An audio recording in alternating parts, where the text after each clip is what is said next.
Hi everyone, I'm going to share with you, I just prevented an avalanche. I'm going to share with you the invitations I made for our nephew Eli. He's turning 4 on the 16th of January and he's having a Spider-Man themed birthday party at a local children's museum, which is just wonderful.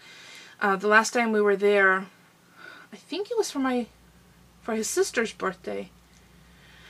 He fell in love with the receptionist girls, and I think they fell for him too. He's such a stinker. He's such a stinking cutie. And there's like this giant lop bunny. It's a long story, but maybe I'll tell you guys sometime. But I'll show you all the products that I used. This is the invitation that I came up with. So I started off with the Staples cover stock, or cardstock, and I believe it's 110 pounds. Let me just double check. Yes, it's 110 pound, which is 199 gram, 250 sheet ring. And I buy these when they're on sale or with my reward points from recycling my ink cartridges. I get $2 each empty ink cartridge from my printer.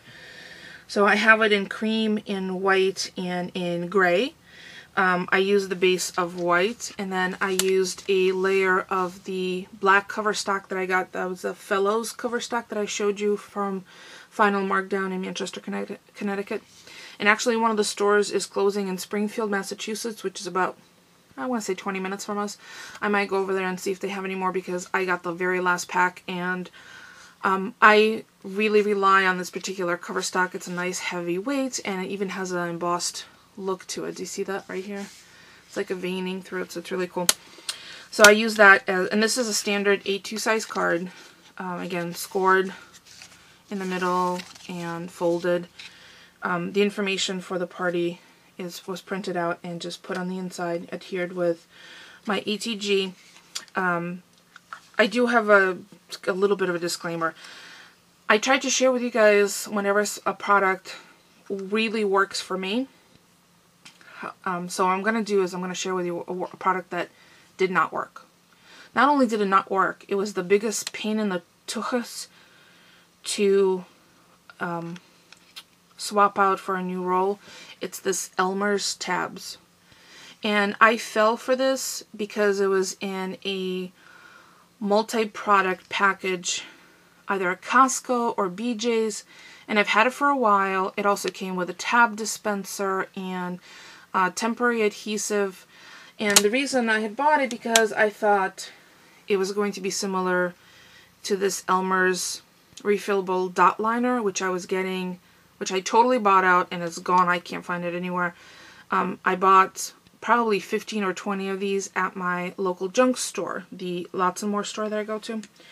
So I thought maybe this would be similar, you know, same company, you know, but this design is just so atrocious. I'm going to be blatantly honest with you. I hated it.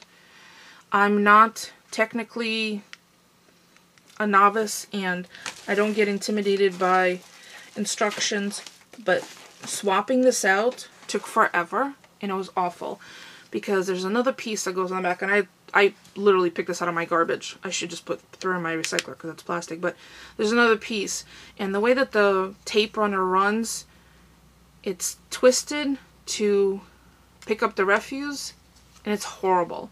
It sticks, and this is the tape that goes inside the other piece.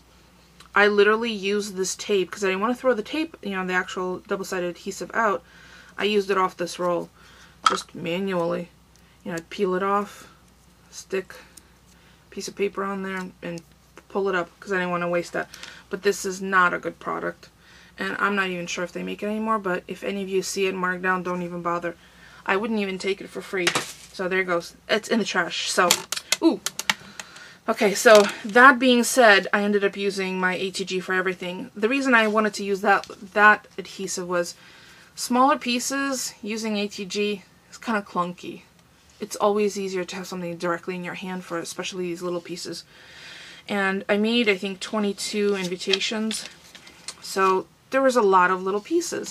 So there's a base of the black, and then I tried to mimic the way a comic book looks. And I left these blank in case the parents want to put pictures in there and just save the front for their scrapbooks. Just something interactive. So there's 2 by 2 inch white squares, then 1 3/4 in red and blue, which I ran through my Cuttlebug embossing folder right there, right in this area. And then afterwards I rubbed the picket fence distress stain on it to really pop up the actual spider webbing. So that's embossed and spider webbed like this. See? And I have a few extras, so maybe I'll save it for the thank you cards.